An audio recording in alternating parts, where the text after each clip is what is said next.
Majta premtimin sot dhe sapo dorëzova në Asamblenë Kombëtare të Partisë Socialiste mocionin për hapjen e debatit për marrëveshjen e re për Shqipërinë. Mund na thoni disa detaje? Nga ana ime premtimi u mbajt dhe ju përgjigja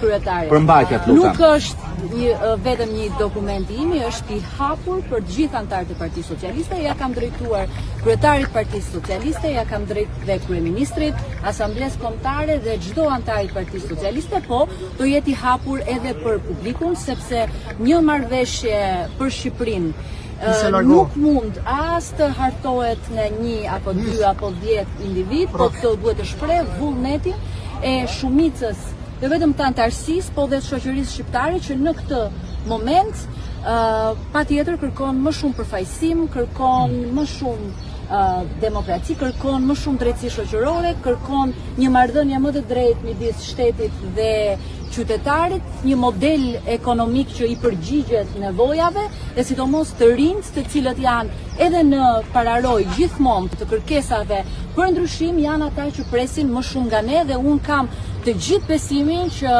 kjo shumicë qeverisëse dhe Partia Socialiste i ka të gjitha energjit dhe të gjitha mundësit ti përgjigjet kësaj kërkese. Keni kolegë deputet që mbështesin kolegë ndoshta dhe ish zyrtar Partisë Socialiste që ndoshta sot nuk janë pjesë. Kjo nuk është një përpjekje për fraksion, as për ndarje, as për përçarje, kjo është një përpjekje për bashkim të gjithë energjive progresiste të Partisë Socialiste edhe të shoqërisë shqiptare.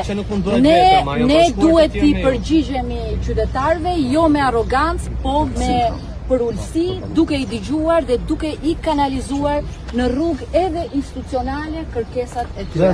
Faleminderit. Për të tjerat pastaj do keni mundësi shikoni dokumentin. Mocionin juaj për persona që kanë probleme me drejtësi. Kur të dalë. Edhe drejtësia drejtësohet sepse është një nga çështjet kryesore tek krenaria jonë pavarësia e drejtësisë dhe sigurisht që duhet ta bëjë tjetër. Faleminderit.